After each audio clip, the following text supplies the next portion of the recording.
मंगलाचरण करेंगे।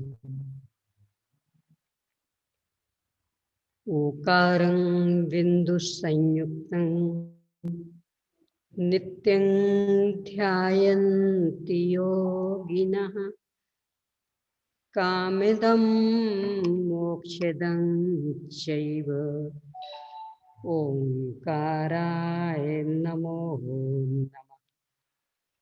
अविरल शब्द घनौघ प्रक्षालित सकल भूतल मल कलंकः मुनिभिरुपासित तीर्थ सरस्वती हरतु नो दुरिताम्। अज्ञानतिमिरान्धानां ज्ञानाञ्जनशलाकया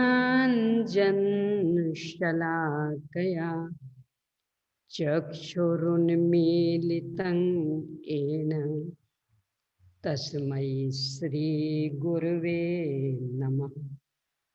श्री परम गुरुवे नमः। परंपराचार्य गुरुभ्यो नमः। सकल कलुष विध्वंसकम श्रेयसां परिवर्तकम पुण्य प्रकाशकम पाप प्रणाशकम धर्म संबंधकम भव्य जीव मनः प्रतिपोधकारकमिदं शास्त्रम श्री मोक्ष मार्ग प्रकाशक नामधेयम्। अस्य मूल ग्रंथ कर्तार श्री सर्वज्ञ देवा तदुत्तर ग्रंथ कर्तार श्री गंधर देवा प्रतिगंधर देवा तेषां वचोनुसार मासाद श्रीमद् भगवद कुंद कुंद आचार्य आमनाय आचार्य कल्प पंडित टोडरमल जी महोदय विरचितम श्रोतार सावधानतया शृण्वन्तु। मंगलम भगवान वीरो मंगलं गौतमो गणी मंगलं कुंद कुंदाद्यो जैन धर्मोस्तु मंगलम। सर्वे मंगल मांगल्यं सर्वे कल्याणकारकम् प्रधानं सर्वधर्माणां जैनं जयतु शासनं जैनं जयतु शासनं। मंगलमय मंगले करण वीतराग विज्ञान नमो ताहि जाते भय अरहंतादि महान। करि मंगल करि हो महा ग्रंथ करन को काज जाते मिले समाज सब पावे निज पद राज। सो निज भाव सदा सुखद अपनो करो प्रकाश। जो बहु विधि भव दुखनिको करी है सत्तानाश। ओम ह्रीं श्री अरहंत सिद्ध आचार्य उपाध्याय साधु पंच परमेष्ठिभ्यो नमो। आचार्य कल्प पंडित टोडरमल जी कृत मोक्ष मार्ग प्रकाशन। चूंकि यह वर्ष आचार्य कल्प पंडित टोडरमल जी साहब के लिए ही समर्पित करने का मुमुक्षु समाज का निर्णय है, उसमें भी खास करके उनके मोक्ष मार्ग प्रकाशक ग्रंथ की विषय वस्तु को हर दृष्टियों से विविध दृष्टिकोणों से जन जन तक पहुंचाने का जो सबका एक मानसिक उपक्रम है, उसी में ही एक छोटी सी बूंद के रूप में अपन भी अपना सहयोग देना चाह रहे हैं। इसलिए अभी इन 10-11 दिनों के बीच में इस ग्रंथ के आधार से ही आपके बीच कुछ महत्वपूर्ण चर्चा करेंगे।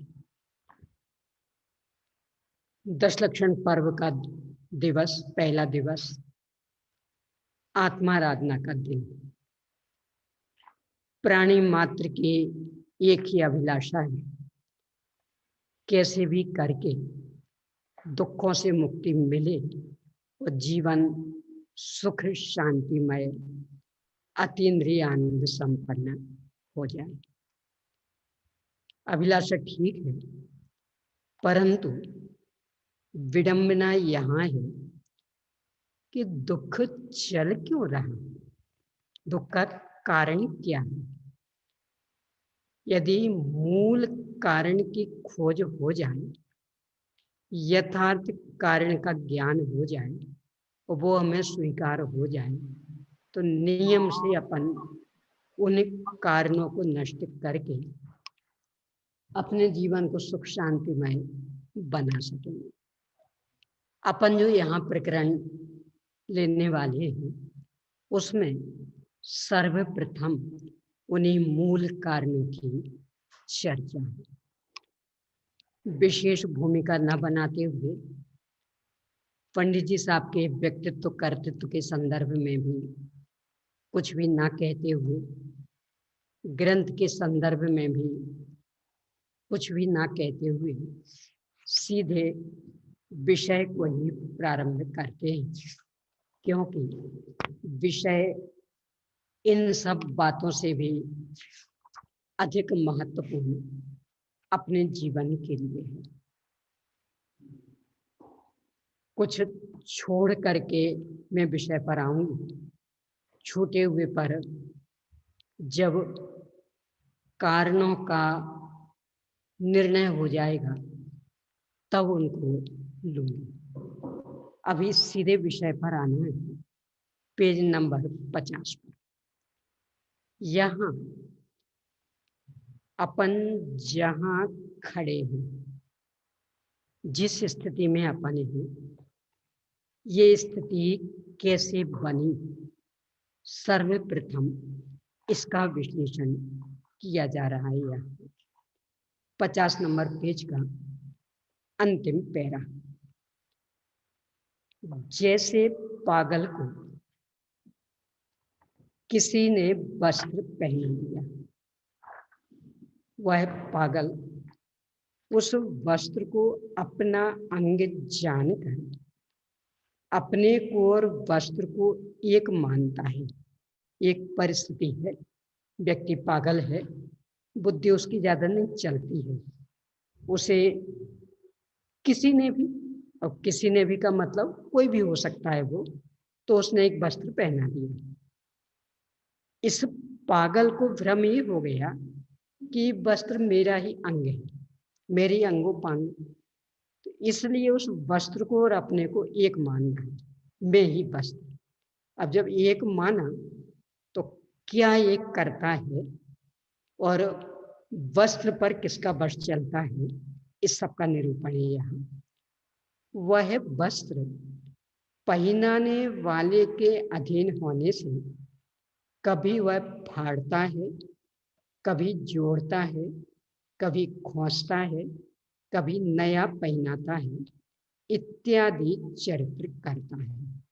वह वस्त्र पहनाने वाले के अधीन, यानी जिस व्यक्ति ने उसे पहनाया था उसके अधीन, जिसे पहनाया उसके अधीन नहीं, जिसने पहनाया उसके अधीन। तो चूंकि वह वस्त्र उसका है तो वह पूरी अपनी इच्छा इस पर लादता है, तो कभी उस वस्त्र को फाड़ देता है, खंडित कर देता, कभी जोड़ देता, कभी खोस देता, लंबा है तो छोटा कर देता, कभी नया पहना देता पुराना उतार के। इत्यादि चरित्र करता, इत्यादि परिणमन करता रहता, कभी कुछ कभी कुछ कभी कुछ, यानी जैसा उसको मन में आता है वैसा करता रहता है। जिसे पहनाया है उससे पूछे बिना, उसकी परवाह किए बिना, उसकी सलाह से कुछ भी संबंध रखे बिना अपने हिसाब से वो करता रहता है। वह है पागल, उसे अपने अधीन मानता है, क्योंकि पागल को तो भ्रम हो गया कि मेरा ही अंग है, तो इसको लगता है कि चूंकि वस्त्र मेरा अंग है तो इसका मतलब मेरे अधीन, तो मेरे अधीन तो मेरा बस इस पर चलेगा पूरा, तो वह इसे अपने अधीन मानता है।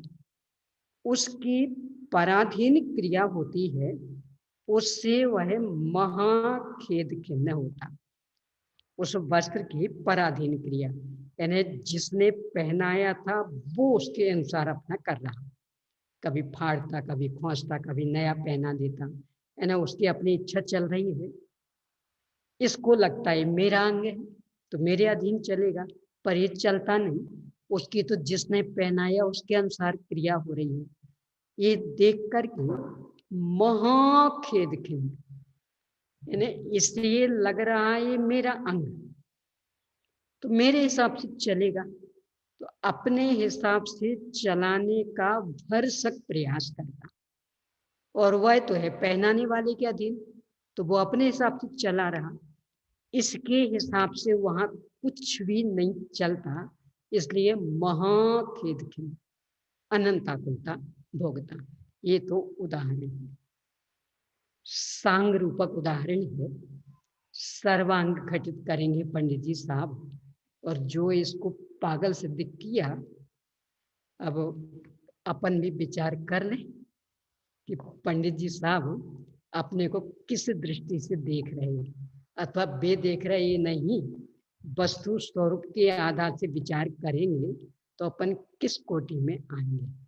देखिए अब सिद्धांत, उसी प्रकार इस जीव को कर्मोदय ने शरीर संबंध कराया। वहां किसी व्यक्ति ने वस्त्र पहना दिया था, यहाँ कर्मोदय ने शरीर रूपी वस्त्र अपने को पहना दिया।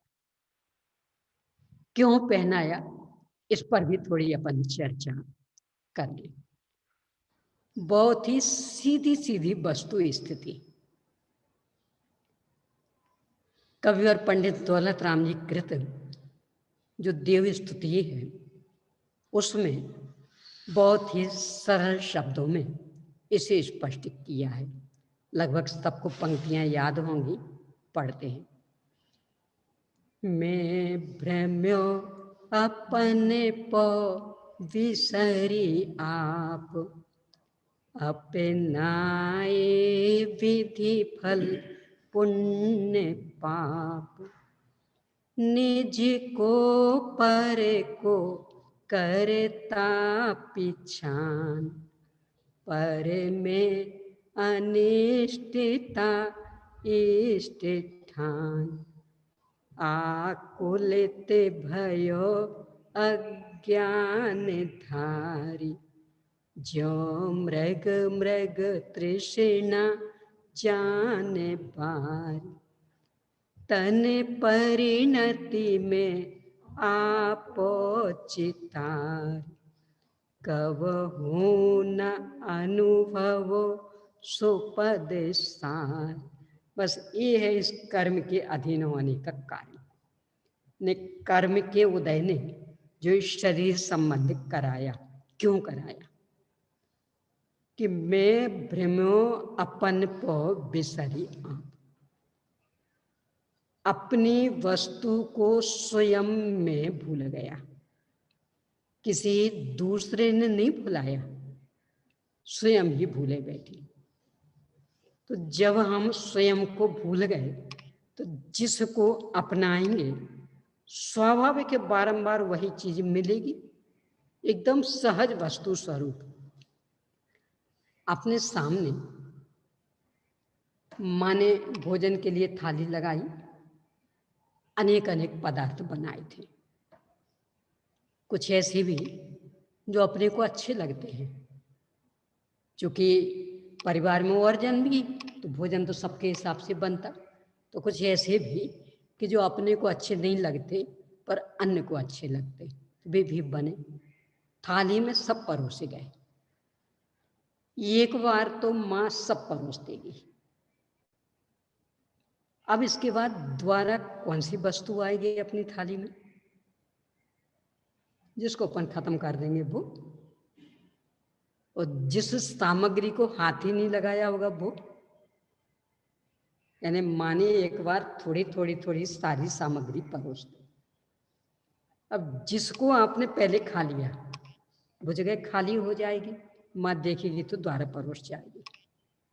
और जिसको आपने हाथ भी नहीं लगाया, छुआ भी नहीं, वो जहाँ की तहाँ रखी, तो माँ उस सामग्री को लेके आएगी।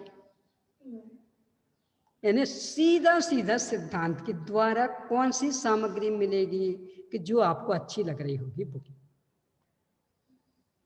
कैसी बनी, कितनी महंगी, कितनी सस्ती, इससे कुछ फर्क नहीं पड़ना, बस द्वारा वही मिलेगी जो आपको अच्छी लग रही होगी। वो अच्छी लग रही होगी का प्रमाण है कि आप उसको जल्दी खत्म कर देंगे, तो ये उसकी निशानी होगी कि आपको ये अच्छी लग रही है, तो माँ द्वारा उसको दे देगी। बस यही स्थिति यहाँ कि अपन अपने स्वरूप को भूल गए, तो अब जिसको अपनाएंगे वह बारंबार मिलता जाएगा, सीधा सीधा, और जिसको नहीं अपनाएंगे तो वो अपने को नहीं मिलेगा बारंबार। यानी सीधा सीधा वस्तु स्वरूप, सीधा सीधा सहज सिद्धांत, जिसको अपन मनोविज्ञान कहें। उस वस्तु स्वरूप में, जड़ में तो कोई मनोविज्ञान नहीं है, पर समझने के लिए कि सीधा सीधा वस्तु स्वरूप कि आप जिसको अपनाएंगे वो वस्तु समझ लेगी कि इसको ये अच्छा लगता है, तो बार बार अपने संपर्क में आएगी, और जिसको आप नहीं अपनाएंगे तो वो बार बार संपर्क में नहीं आएगी। मैं भ्रमो अपन पो बिसरिया, कि स्वयं अपने आप को भूल गए, और इसके फल में, यानी अपने आप को भूल गए तो क्या अपनाया, अपनायो विधि फल पुण्य पाप। पुण्य पाप कर्म के जो फल थे, यानी 8 प्रकार के कर्म, घाती कर्म तो पूरा का पूरा पाप रूप, अघाती में पुण्य पाप के भेद, तो उसके उदय में जो भी संयोग बन रहे थे हमने उनको स्वीकार किया, उसका परिणाम क्या निकला कि अब बस वो बार बार मिलेंगे। जिनको आप अपना रहे हैं वही बार बार मिलेंगे, तो उसको अपनाने के फल में चूंकि कर्म को अपनाया था तो कर्म बार बार मिल रहा। इष्टोपदेश में आचार्य पूज्यपाद स्वामी ने इस बात को बहुत ही वैज्ञानिक ढंग से स्पष्ट किया कि सीधा सीधा है, जिसको अवसर मिलेगा वो अपना उपयोग पूरा करेगा। इतिहास इसका साक्षी है। एक बार एक चर्मकार को राजा बना दिया गया था, तो उसने चमड़े के सिक्के चला दिए थे। चर्मकार से और क्या अपेक्षा रख सकते, तो हमेशा चमड़े का काम करने वाला, अब आज उसको अवसर मिला तो उसने चमड़े के सिक्के चला दिए। ये मनोविज्ञान, यानी जिसको भी अवसर देंगे तो वो जिस परिप्रेक्ष्य में रहता होगा वो उसको आगे बढ़ा देगा। ये अपन ये भी देखते हैं ना, राजनेता वगैरह भी लगभग जिस जाति के आ जाते तो उस जाति वालों को थोड़ा ज़्यादा अवसर मिल जाता, नौकरी में भी, उनके धर्मायतन आदि भी सब कुछ, और दूसरी जाति वालों को अवसर नहीं मिलता। तो ये सहज विज्ञान, वही विज्ञान कर्म का। तो आचार्य पूज्यपाद स्वामी लिखते हैं, कर्म कर्म हिताबंधी जीवो जीव हित स्पृहा स्वय स्वय प्रभाव भूयस्ते स्वार्थं को वा न वांछति। कि आप यदि कर्म करेंगे तो कर्म अपनी संतति बढ़ाए, कर्म कर्म हिताबंधी, और जीव को चाहेंगे तो जीवा जीव हित स्पृहा, जीव जिस जीव को सुखी करने की इच्छा करेगा क्यों? क्योंकि सहज विज्ञान स्वयं स्वयं प्रभाव भूयस्ते, अपने अपने प्रभाव होने पर कौन अपना स्वार्थ नहीं चाहता, अपने बालों को ही बढ़ावा देगा। तो चूंकि अपन ने अपनाए विधि फल पुण्य पाप, पुण्य पाप एक कर्म थे, इनको अपनाया तो कर्म को एक मौका मिल गया, तो उसको बढ़ावा मिला, नए नए कर्म बनते रहे। इसका परिणाम ये निकला कि ये सारी आगे की संतति खड़ी हो गई। तो सबसे पहली बात कि अपन स्वयं अपने को भूल गए, किसी दूसरे ने नहीं भुलाया, स्वयं ही मोह महामद पियो अनादि, भूल आपको भरमत बादी। तो स्वयं अपने को भूल गए, ये तो एक गलती थी। अब दूसरी गलती कि ये भी किया जा सकता था कि जिसको भूल गया उसकी खोज करें, उसका पता लगाएं, पर ये नहीं किया, दूसरे को अपना मान लिया, और उसमें भी कर्म अपनाए विधि फल पुण्य पाप। कर्म के उदय में पुण्य पाप संबंधी जो भी परिस्थितियां बन रही थी, जो संयोग बन रहे थे, उन्हें हमने अपना लिया। तो परिणाम निकला कर्म का ही और आगे आगे बढ़ने का फल, यानी कर्म ही उत्तरोत्तर बढ़ता गया। अब जब कर्म बढ़ता गया तो वो अपना उदय भी दिखाएगा, अपना काम भी दिखाएगा। तो उसने क्या काम दिखाना शुरू किया, इसकी चर्चा कि कर्मोदय ने शरीर संबंध कराया। अब शरीर संबंध क्यों कराया? बहुत ही वैज्ञानिक था। जब कोई व्यक्ति अपनी चीज खो जाने पर उसे तो खोजने का प्रयास नहीं करता, और जो दिखता है उसे हड़पने का प्रयास करता है, तो उसे बेईमान समझ करके पर उसे खुला नहीं रहने देते, उसको जेल की हवा खानी पड़ती। क्यों? ये अपराधी है, जिस पर नजर पड़ेगी उसको ही हड़प लेगा। तो ऐसे व्यक्ति को तो एक जगह कैद कर दें कि जहां इसकी नजर ही ना पड़े। तो चूंकि अपन भी यही अपराध कर रहे कि स्वयं को भूल गए, और भूलने के बाद में स्वयं को खोजने की दिशा में तो सक्रिय नहीं हुए। किस दिशा में सक्रिय हुए कि जो भी ये बाहर में दिखा, तो बाहर में पुण्य पाप का फल दिख रहा था, कभी कोई अनुकूलता जैसी, कभी कोई प्रतिकूलता जैसी, ये सब दिख रहा था। तो इनको ही हमने अपना लिया, इनमें ही अपनापन कर लिया। ये मैं हूं, मेरे हैं, ये कर बैठे। कर्म को ये बात ख्याल में आ गई कि इसकी नीयत ठीक नहीं है, जो भी इसकी नजर पे आएगा ये उसको हड़पेगा। तो इसके लिए फिर इसे कैद मिली, और ये शरीर है कैद खाना। पढ़ते भी हैं ना अपन, शास्त्र में तो बहुत आता, अपन वैराग भावना में भी पढ़ते हैं, वैराग पाठ में, तन कारागृह बनिता बेड़ी परिजन जन रखवाए, कि शरीर कारागृह, जेल, क्योंकि इस जीव की नीयत खराब है, जो भी इसे दृष्टिगोचर होता उसे हड़प लेता, तो इसको अब कारागृह में रखना पड़ेगा। अपने अहो जगत गुरुदेव की स्तुति में भी पढ़ते हैं, पाप पुण्य मिले तो पायन बेड़ी टारी, तन कारागृह माई मोए दियो दुख भारी। कि पाप पुण्य मिलकर के मेरे पैरों में बेड़ी डाल दी। बहुत ज्यादा नियत बिगाड़ते हो ना, अब दौड़ भाग दौड़ नहीं कर पाओगे, बेड़ी डाल गई। फिर भी बेड़ी वाला तो करता रहता जितना कर सकता, तो फिर उतने से भी इसे खुली छूट नहीं देते, जेल में बंद रहो। अब इससे ज्यादा भागदौड़ नहीं कर पाओगे। यानी ऐसा यदि छोड़ दिया जाए तो बेड़ी पहने भी पता नहीं कहाँ कहाँ तक भागदौड़ कर लेगा।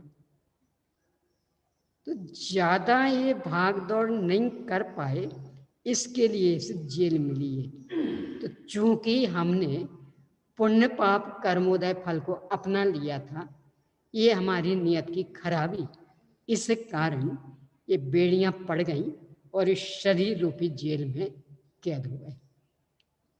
तो कर्मोदय ने शरीर संबंध कराया। कौन से कर्मोदय ने? मुख्य रूप से नाम कर्म का उदय, और वैसे देखें तो 8 कर्मों का एक साथ चल रहा, क्योंकि शरीर की संरचना नाम कर्म की मुख्यता से होती है, पर शरीर की संरचना अकेली संरचना थोड़ी है, उसके साथ बाकी सब भी जुड़ा हुआ, तो उसमें शेष 7 कर्मों का भी योगदान। तो इन सभी कर्मोदय ने इस शरीर का संबंध कराया। यानी शरीर संबंधी सारी व्यवस्था की जिम्मेदारी कर्मोदय की। जैसे वो कपड़ा पहनाया था उस पागल को, तो उस कपड़े की सारी जिम्मेदारी पहनाने वाले की थी, अब वो कुछ भी करे। ऐसे ही इस शरीर दिया है कर्मोदय ने, तो इसकी सारी जिम्मेदारी कर्मोदय की। अब क्या होता है देखिए, यह जीव उस शरीर को अपना अंग जानकर अपने को और शरीर को एक मानता है। जैसे उस पागल को कपड़ा पहना दिया था ना, तो उसने कपड़े को और अपने को एक मान लिया था, तो उस हिसाब से परिणमन कर रहा था। ऐसे ही कर्मोदय ने ये शरीर दिया, हमने शरीर को अपना मान लिया। तो जब अपना मान लिया तो बिल्कुल एक में, शरीर यानी मैं यानी शरीर, यानी शरीर जन्मा, मेरा जन्म। शरीर की बाल्यावस्था, मैं बालक। शरीर की तरुणावस्था, मैं तरुण। शरीर की जवान अवस्था, मैं जवान। शरीर की प्रौढ़ावस्था, मैं प्रौढ़। शरीर की वृद्धावस्था, मैं वृद्ध। और शरीर छूटने का नंबर, मैं मर जाऊंगा। शरीर की रोग अवस्था, मैं रोगी। शरीर की स्वस्थ दशा, मैं स्वस्थ। शरीर का काला रंग, मैं काला। शरीर का गोरा रंग, मैं गोरा। शरीर का मोटा स्वरूप, मैं मोटा। शरीर का पतला स्वरूप, मैं पतला। यानी शरीर को अपना अंग जानकर अपने को, शरीर को एक मानता। जो जो भी शरीर की स्थिति है वो मेरी, इसके अतिरिक्त मेरा कुछ अस्तित्व नहीं। वह शरीर कर्म के अधीन कभी कृश होता है, कभी स्थूल होता है, कभी नष्ट होता है, कभी नवीन उत्पन्न होता है, इत्यादि चरित्र होते हैं। ये कौन कर रहा था? क्योंकि वो कर्मोदय का कार्य था, तो कर्म उस पर करा रहा। तो कर्म के उदयानुसार ही कभी कृश हो जाता, कभी स्थूल हो जाता, यानी कभी दुबला हो जाता, कभी मोटा हो जाता। इस धोखे में नहीं रहना कि भोजन पान का संबंध है। आदरणीय छोटे दादाजी कभी कभी विदेशों की घटनाएं सुनाने लगते हैं प्रवचन में। तो एक बार उन्होंने ये सुनाया था, एक महिला को ज्यादा मोटी हो गई थी, उसको पतले होने की बहुत तीव्र भावना। तो जो बताता वह उसको प्रयोग में लेती, पर पतली हो ही नहीं रही। यानी सारे उपाय कर चुकी। आखिरकार डॉक्टर ने कहा आप भोजन ही नहीं, पानी भी बंद कर दो। न अकेले घी तेल नहीं, रूखा सूखा भोजन ही नहीं, पानी भी बंद कर दो। उसको पतला होने की इतनी तीव्र भावना कि उसने वो भी स्वीकार कर लिया। अब वो गला तो सूखेगा, मुंह सूखा। तो डॉक्टर ने एक उपाय बताया, आप बर्फ का टुकड़ा यहां घुमाना, ठंडक आएगी। पानी जो बर्फ जो पिघलेगी तो पानी निकलेगा, उसको निगलना नहीं है, उसको उगलते जाना। उसने वो भी किया। यानी एक बूंद पानी भी शरीर में नहीं जा रहा। और फिर भी शरीर और फूलता जा रहा। अब क्या करें? वे घी तेल के कारण मोटा हो रहा हो तो हम वो बंद किए देते, शक्कर के कारण मोटापा आ रहा हो वो बंद किए देते, गेहूं दाल चावल से मोटापा आ रहा हो वो बंद किए देते, पानी से मोटापा आ रहा हो वो बंद किए देते। अब ये सब बंद कर देने के बाद भी शरीर मोटा होता जा रहा, अब क्या करें? और क्यों मोटा हो रहा? क्योंकि वो तो कर्म के अधीन है, वो आपके अधीन थोड़ी। तो यदि कर्म में स्थूल नाम कर्म का उदय आ रहा तो वो मोटा होता जाएगा, आप कुछ भी नहीं करें तो। और यदि कृष्ण नाम कर्म का उदय है तो कितने घी तेल खाएं, कितने मेवा मिष्ठान खाएं, और वे भी उदाहरण दिखते, आपको नहीं मिलता ना कुछ खाने को। आपको खाने को नहीं मिलता तो फिर हड्डी हड्डी क्यों दिखती? ये हालत है। आदरणीय बड़े दादाजी कई बार कहा करते थे, बहुत चाहे कि हड्डियों पे कुछ तो मांस चढ़ जाए, क्योंकि उनके जीवन में कभी भी नहीं चढ़ पाया बचपन से ही। तो कई बार कहा करते थे, लगता कि कुछ तो मांस चढ़ा देख लूं, तो उत्तरोत्तर छीन छीन छीन होते रहे।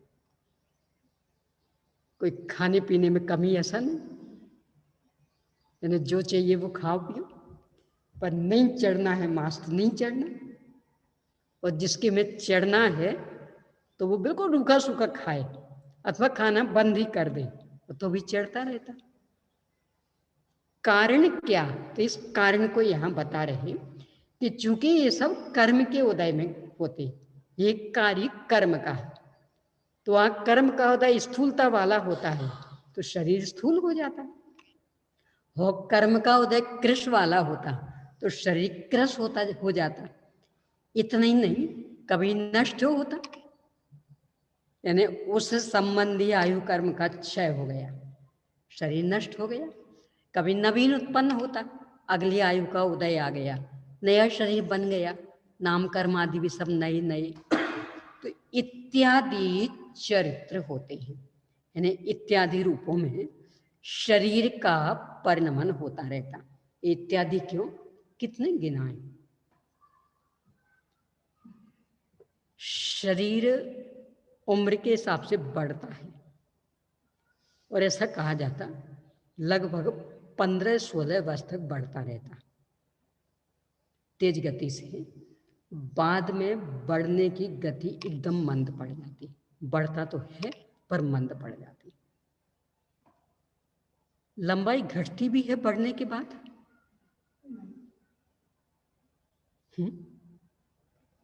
बढ़ने के बाद लंबाई घटती, ऐसे भी उदाहरण मिलते। बड़े दादा कोई देख ले, वैसे छोटे दादा से भी लंबे थे, और अंत के समय बहुत ही ठिकने दिखने लगे थे, यानी बड़ी बाई से भी छोटा आकार का था।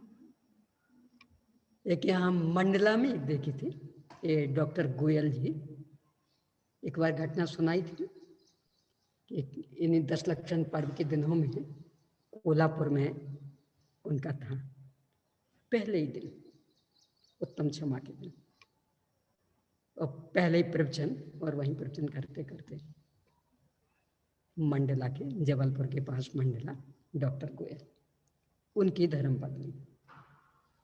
मेरा मंडला में जब भी कार्यक्रम हुआ तो उनके घर पे ही रुकना होता था। जब भी कोई भी विद्वान जाते तो वे अपने घर पे ही ठहराते थे, तो खूब अच्छे से परिचित। अभी करीब 7 वर्ष पहले जबलपुर में था मेरा 10 लक्षण पर्व, तो वे वहाँ आई थी।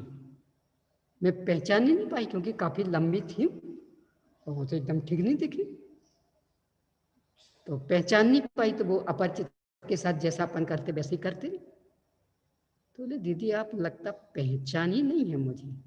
कब माफ करना, बस अभी इतनी पहचान रही हूँ कि आप एक सहधर्मी हैं और स्वाध्याय का लाभ लेने आई हैं, इससे अधिक मैं नहीं पहचान पाई। तब उन्हें बताया कि वो मैं हूं। यानी जो जिस रूप में उन्हें देखा था उस तुलना में काफी ठीक नहीं। तो ये दो उदाहरण तो मैंने स्वयं देखे, यानी बड़े दादाजी का भी और ये गोयल साहब का भी। प्रश्न ये कि ऐसा हो कैसे गया? यानी शरीर बढ़ चुका था तो बढ़ता ही ना। हार्ट के तो बहुत सारे उदाहरण सुने। हार्ट उम्र के हिसाब से पहले बढ़ता है और फिर लगभग एक स्थायी रूप ले लेता है।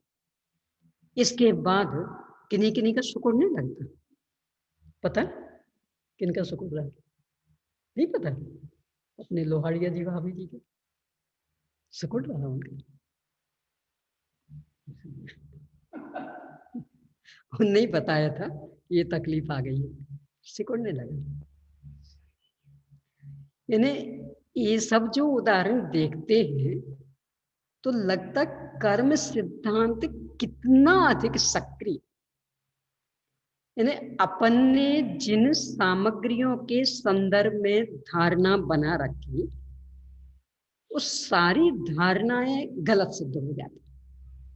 अपने को लगता नहीं एक बार बढ़ चुका शरीर तब तो उतना तो कम से कम रहेगा ही, कि ठीक ना भी हो जाता है। या गोपांग हो या अपने सुनील सराफ ग्वालियर वाले, तो उनकी नाक की हड्डी बढ़ती थी जब स्मारक में पढ़ते थे तब, फिर नाक की हड्डी बढ़ गई। यानी कब क्या बढ़ जाए अपने सुनील नाक के, वो जो क्या बोलते हैं अंदर का कौआ, बोलते करने में कौआ बोलते, कौन सी गिलान थी, कौआ तो अपन बोल चाल की भाषा में कहते, तो वो बढ़ती उनकी।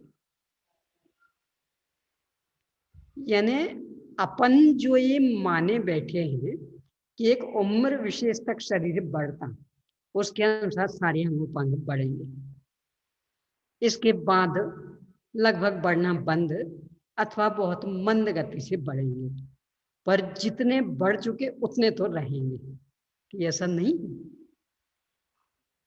कभी ज्यादा बढ़ जाते और कभी छोटे भी हो जाते, और छोटे में इतना कि संतुलन भी बिगड़ जाए। यानी दोनों पैरों में एक का आकार छोटा हो जाए, ये भी दृश्य देखा।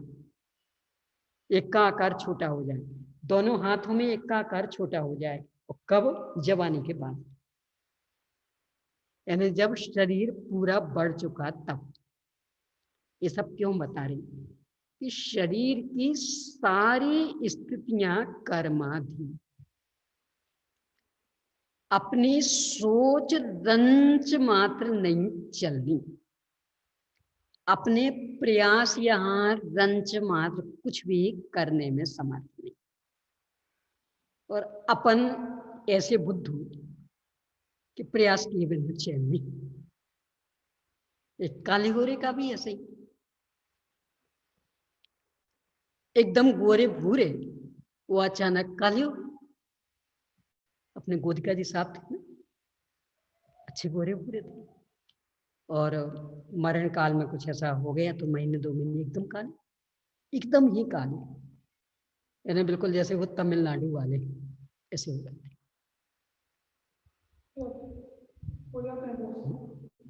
तो इतने अधिक काले, यानी बिल्कुल तमिलनाडु वालों जैसा रंग, और जबकि गोरे पूरे। तो उल्टा भी हो जाता, काले गोरे हो जाते। यानी क्या कहना चाहते इससे कि ये सब कर्माधीन है। यानी शरीर का सारा विभाग, कितना लंबा रहना, कितना ठिकना रहना, कितना मोटा रहना, कितना पतला रहना, कब तक निरोग रहना, कब रोग वाला होना, कब स्वस्थ होना, काला रहना कि गोरा रहना, सब जो भी इसकी स्थिति है वो कर्म के उदय के अधीन है, अपने अधीन रंच मात्र भी नहीं। कदाचित निमित्त नैमित्तिक संबंध बना है तो जब इस कर्म का बंध हो रहा था तब के परिणामों का बंध, अभी के साथ में निमित्त नैमित्तिक संबंध भी नहीं, यानी तो पूर्ववत कर्म के उदय का कार्य है, वर्तमान का नहीं। तो निमित्त नैमित्तिक संबंध भी बना है। तो पहले जो हमने परिणाम किए थे उनका निमित्त पाकर के कर्म बंधा था और उसके अनुसार उदय में आ रहा है। वर्तमान सोच, वर्तमान पुरुषार्थ, वर्तमान संयोग, इसमें रंच मात्र भी कुछ भी करने में समर्थ नहीं है। तो वह शरीर कर्म के अधीन, तो कभी कृश होता, कभी स्थूल होता, कभी नष्ट होता, कभी नवीन उत्पन्न होता इत्यादि। अब इत्यादि में जितना आप सोच सकें, इस शरीर के ऊपर के बाल हैं, सब एक साथ सफेद क्यों नहीं हो जाते? उसी स्थल के बाल, एक काला है तो एक सफेद हो गया, और बगल का फिर काला है और बगल का फिर सफेद। यानी क्या है स्थिति?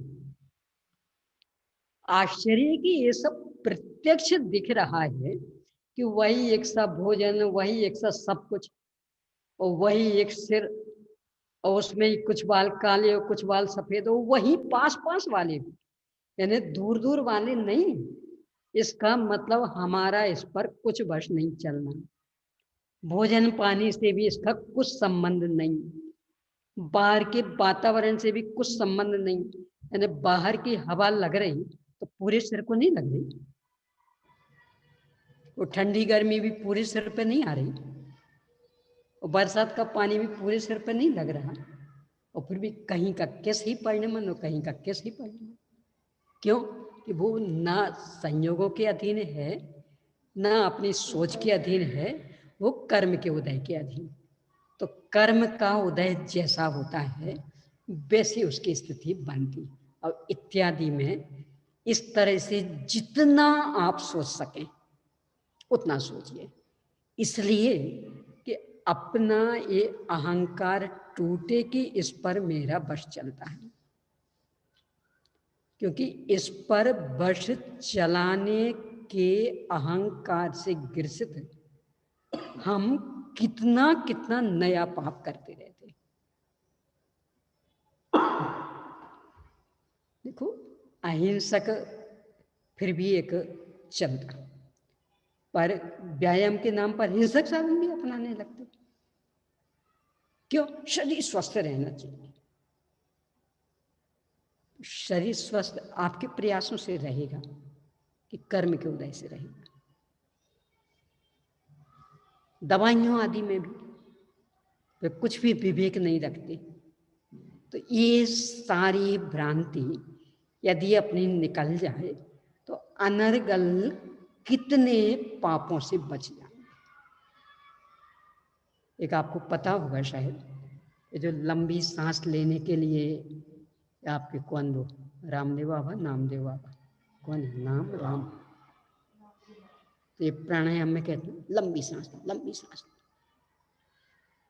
जैन धर्म के अनुसार जितनी लंबी सांस लेंगे, जितनी लंबी छोड़ेंगे, उतने दूर तक के जीव प्रभावित होंगे, इसलिए वो उतनी अधिक हिंसा। और यही कारण कि ध्यानावस्था में, सामायिक अवस्था में उत्तरोत्तर श्वास मंद होती जाती, एकदम मंद। क्यों? अहिंसक भाव जागृत हो रहा है।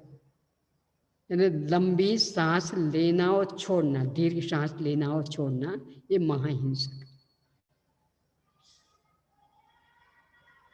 अपन अपने स्वास्थ्य के नाम पर स्वस्थ रहें, स्वस्थ रहें, स्वस्थ रहें करते रहते।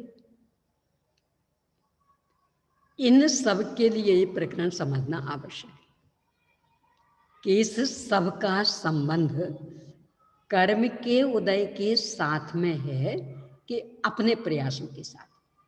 यानी निमित्त रूप में भी देखें तो कौन है निमित्त? उपादान तो स्वयं वो शरीर, उसके परमाणु, और निमित्त कि हमारा ये प्रयास कि कर्म का उदय। हमारा प्रयास तो हमारा मात्र विकल्प, और शरीर की वैसी परिणति होने की योग्यता होती तो होती, और होना नहीं होना ये कर्माधीन। नया पाप तो हम बांध सकते हैं हिंसा करके, पर शरीर स्वस्थ बना रहेगा इसकी गारंटी नहीं। क्यों? क्योंकि वो कर्माधीन है। जब तक कर्म का उदय वैसा रहेगा तब तक शरीर स्वस्थ रहेगा, और कर्म का उदय बदल गया तो वही प्राणायाम करते हुए, वही रस्सी कूदते हुए, वही उल्टे सीधे हाथ पैर करते हुए वो बीमार हो जाएंगे। और यदि कर्म का उदय स्थिर नामक नाम कर्म का चल रहा तो इन सब के बिना भी स्वस्थ। उल्टा अर्थ नहीं लेना, स्याद्वार शैली सर्वत्र है। कोई मैं व्यायाम के विरोधी नहीं हूँ, प्राणायाम के विरोधी नहीं हूँ, घूमने फिरने के विरोधी नहीं हूँ। हाँ, विरोधी हूँ तो हिंसा की, अनर्गल प्रकार प्रयासों की। आप अहिंसक साधन अपनाइए, अहिंसक ढंग से व्यायाम करिए, अहिंसक ढंग से घूमिए, और कम से कम सुबह तो घूमना फिरना नहीं होना चाहिए। अरे सुबह का ब्रह्म मुहूर्त का समय ही धर्माराधना का समय होता है, अध्ययन मनन चिंतन का समय होता है। तो शरीर के खातिर उस अनमोल समय का दुरुपयोग तो किसी कीमत पर नहीं होना चाहिए। बस इतना सा मेरा कहने का उद्देश्य, बाकी कोई प्रतिबंध नहीं। और ये क्यों? क्योंकि ये सब निमित्त भी नहीं है, उपादान तो है ही नहीं, निमित्त भी नहीं। यदि निमित्त है तो वो कर्म का होता है। तो सुबह सुबह का जो ब्रह्म मुहूर्त का समय, जो धर्माराधना का सबसे बढ़िया समय माना जाता है, सभी धर्मों में, अकेले जैन धर्म में नहीं, अकेले मनुष्य गति में ही नहीं, पशु पक्षी भी। आप सुबह सुबह देखेंगे पशु पक्षियों की धारा भी अलग प्रकार की रहेगी, एकदम प्रसन्नता का अनुभव करेंगे।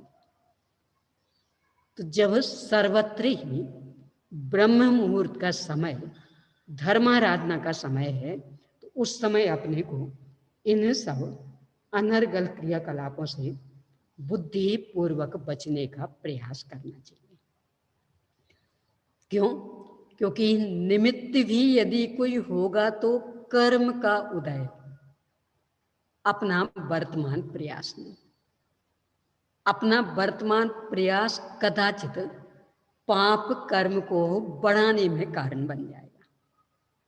क्यों? अविवेक किया नहीं, हिंसा हिंसा का कोई ध्यान नहीं रखा, तो अविवेक से तो पाप ही बंधेगा। तो ये सारा कर्माधीन, कर्म के अनुसार ही चरित्र बनता। चरित्र एक व्यंग्य की भाषा, मूल में परिणाम। चरित्र को अपन थोड़ा निकृष्ट रूप में कहते, क्या चरित्र बना रखा है, ठिकाने नहीं। ऐसे ही यहाँ कि शरीर का परिणमन कैसा होगा कुछ ठिकाना नहीं, हम अपनी सोच के अनुसार कुछ नहीं बता सकते, ये कर्माधीन। तो जैसा कर्म का उदय होगा उसके अनुसार इसका परिणमन होगा। यह जीव उसे अपने अधीन मानता है, यानी है उसका परिणमन कर्म के अधीन, वही मान रहा मेरे अधीन। उसकी पराधीन क्रिया होती है, उससे महाखेद खिन्न होता है। पराधीन कर्माधीन, यानी उसका सारा परिणमन कर्माधीन। तो शरीर की सारी व्यवस्था कर्म के उदय के अनुसार होगी, और इसको लगता मेरे हाथ में। तो यहाँ करता है कुछ, यानी दुबला पतला है, मोटा होने के लिए प्रयास कर रहा था और उल्टा दुबला हो गया।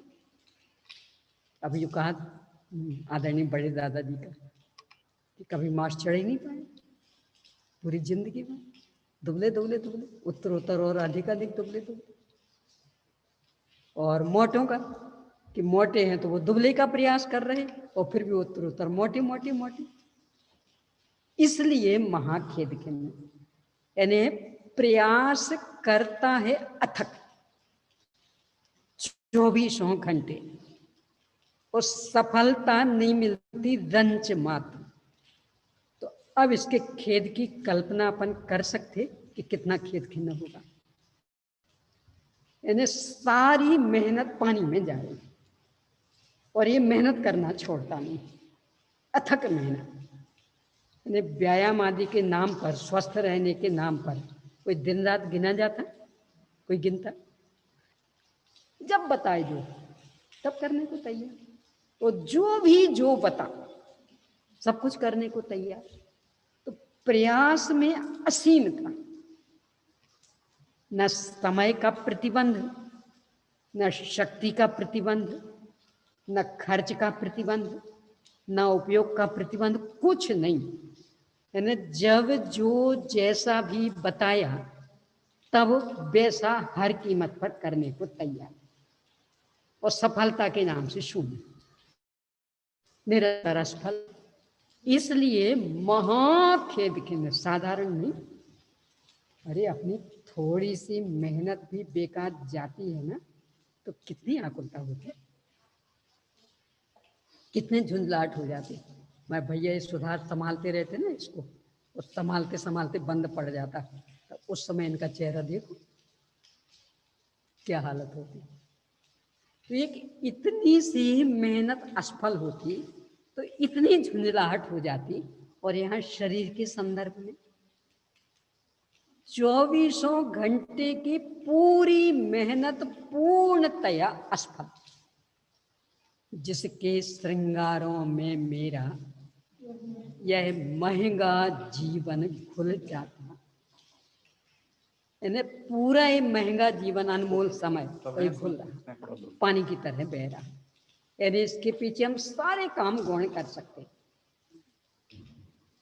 और सफलता जीरो, कुछ नहीं।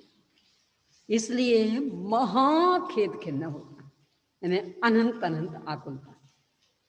यानी कदाचित मेहनत की सफलता मिले तो आकुलता कम होती कि चलो इतना तो लाभ हुआ ना, और प्रयास अनंत और उत्तरोत्तर हानि, काम उल्टा। यानी हम जो चाह रहे उससे उल्टा काम हो तो कितनी खेद खिन्नता होगी, तो महाखेद खिन्न होता। अब इस पर भी आप जितना सोच सके, एक थोड़े से प्रयास की असफलता को उदाहरण बना करके और अपना चिंतन दौड़ा सकते कि मात्र इतना सा प्रयास किया कि ये काम सही ढंग से हो जाए, वो गड़बड़ हो गया तो कितनी आकुलता होती। तो जहाँ 24 घंटे के प्रयास में मात्र असफलता मिलती हो तो वहाँ कितनी आकुलता होगी। इसलिए महाखेद खिन्न होता। ये तो स्थिति हुई शरीर की। अब इससे आगे की भी, घर कुटुंब मिला है, परिवार मिला है,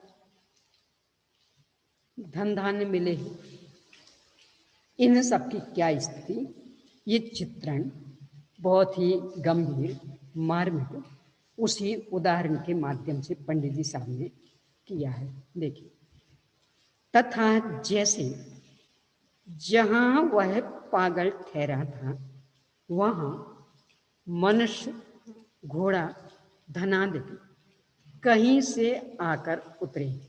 ये तीन प्रतिनिधि, मनुष्य ये अपने घर, अपने परिवार कुटुंब का, घोड़ा जो भी अपन पशु आदि रख लेते हैं उसके, और धनादि ये जड़ का, कहीं से आकर उतरे, इसके अनुसार नहीं।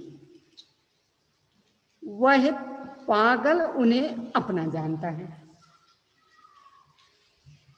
जंगल में ठहरा था वो और वहां आ गए सब, उसको नवारे राजा साहब आ गए, दल बल साहब, हमारा राजा आया, हमारे मंत्री आए, हमारी सेना आई, उनके साथ खूब खूब सामग्री, हमारी अमुक सामग्री।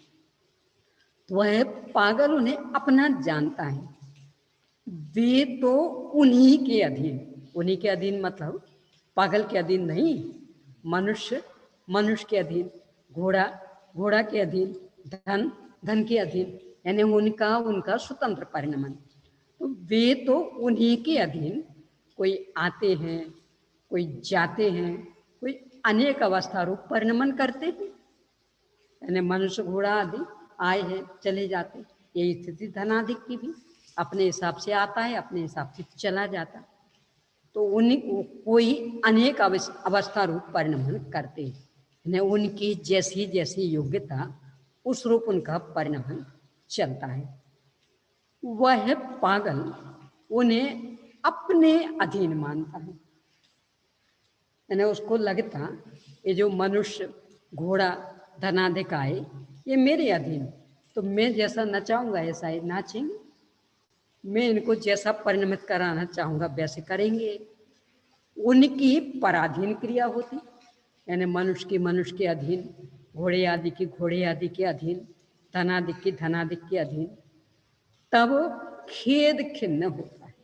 कह रहे हम तो ऐसा चाहा था, ये ऐसा कैसे हो गया, तो खेद खिन्न। अब इसमें थोड़ा सा अंतर पड़ गया। शरीर के संदर्भ में उदाहरण में भी और सिद्धांत में भी दोनों जगह ही लिखा था महाखेद खिन्न, और इन शरीरों के संदर्भ में जड़ चेतन दोनों प्रकार के संदर्भ में लिखेंगे खेद खिन्न। थोड़ा अंतर पड़ गया। क्या अंतर पड़ गया? शरीर के संदर्भ में अपने प्रयासों में जब असफलता होती तो चूंकि शरीर तो मैं हूं ना, तो लगता ही मेरे में गड़बड़ी हो गई, तो महाखेद खिन्न होता। और संयोग स्पष्ट अलग दिखते हैं। तो प्रयास में असफलता मिलती तो खेद खिन्न तो होता है, पर थोड़ी सी कमी, कि आखिर ये भी तो है, तो इनकी भी तो अपनी योग्यता है ना, हम ही थोड़ी सब कुछ, तो उस खेद खिन्नता में कमी आ जाती। इस तरह से जिनके साथ एक में एक संबंध वहाँ महाखेद खिन्नता, और जिनके साथ थोड़ा दूर का संबंध वहाँ खेद खिन्नता, ये अंतर डाला। ये अपन ने उदाहरण की चर्चा की, पूरा सिद्धांत पर भी सांगोपांग घटित करेंगे। समय अभी का हो गया है, आगे करेंगे अपन इस पर चर्चा। आप प्रश्न तो लिख लें, यदि पुनरावृत्ति करना चाहेंगे तो 2 बजे के पहले आकर के 5-7 मिनट पहले आएंगे तो हो सकता है आराम से। दिशा भरतपुर तैयार रहें तत्व सूत्र वांचन के लिए,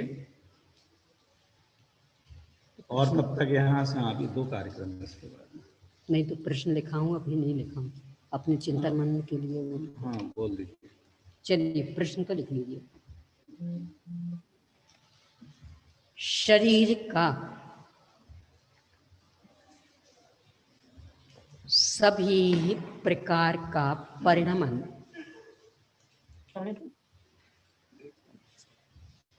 पूर्णतया कर्माधीन है। इसे स्पष्ट कीजिए। अगला,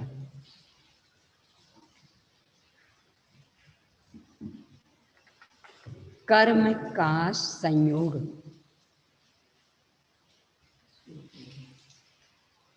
कैसे बना? कर्म का संयोग कैसे बना? अगला, अपने अनुभव के आधार से विचार करिए कि शरीर को व्यवस्थित रखने के प्रयासों में हमें कितनी सफलता मिलती है। अगला, वास्तव में इस प्राप्त शरीर की स्थिति कि वास्तव में इस प्राप्त शरीर की स्थिति क्या है, कारण सहित स्पष्ट कीजिए। बस। हाँ जी, दिशा भरतपुर। और ये जो शुरुआत